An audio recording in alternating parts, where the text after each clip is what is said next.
are the major trends in retail around the world that we should follow for the development?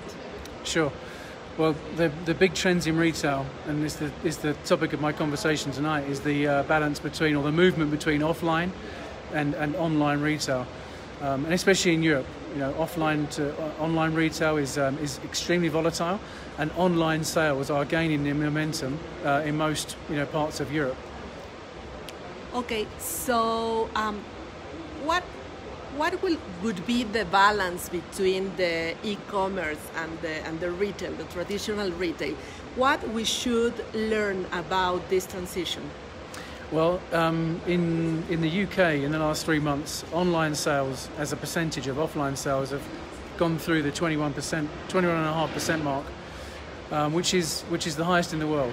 The folks in the UK have really adopted online as a channel, and they've done that because of convenience. They've done that because it gives them greater access to products. They're very comfortable in the e-com world. And because they're comfortable with the technology. Still, 80% of the sales remain offline, which tells us that people still are really attracted to physical experiences, to social engagement, to shopping and experiences that are all about being together and being in groups. So it's not a huge dramatic transition, but what we're seeing is that it is happening more and more. And the really interesting thing is that there are also a number of native online brands that are now moving into offline. And we see that as well as a way for online brands to see the benefit of that physical engagement. Mm-hmm. And another very important thing is the movement for the new retailers with the pop-up stores. Yeah. So what is your experience in knowing or in telling me some opinion about this trend? Yeah, online also provides a very easy access for new brands to bring new ideas, new products. Inevitably, they bring better services, to the public, which is why probably online has gained in popularity. But for new brands coming in, it's an amazing time. The pop-up phenomena is not just exclusive to new brands, but what we saw in London in the last 3 months is a real explosion of pop-up as a thing, to the extent where new industries are starting to take a hold, which match up new brands with pop-up spaces.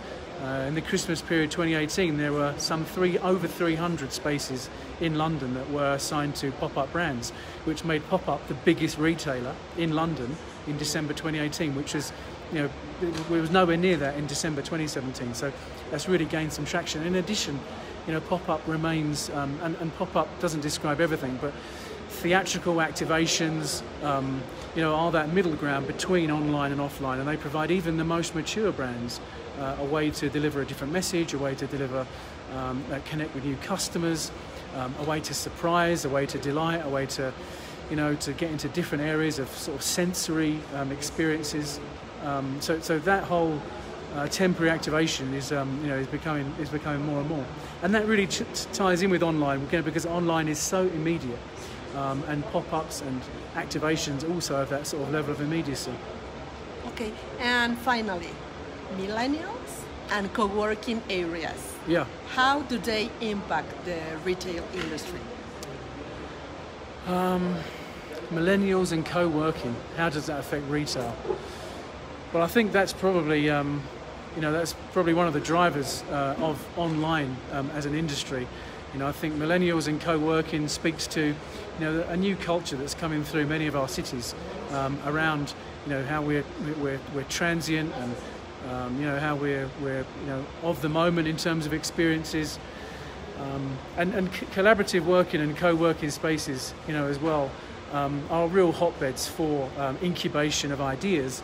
And many online retailers are part of collaborative co-working environments, so the two are inherently linked. And there's some really amazing collaborative working spaces that I've seen in Europe recently. There's one in London called Second Home, which specifically focuses on incubation of brands, to the extent where they dedicate part of their marketing budget to investing in brands by giving them space to work. So if they can't if they can't afford even a desk, to start their business, this co-working space, provides that desk space to allow them to start to develop their ideas and their thoughts and their services.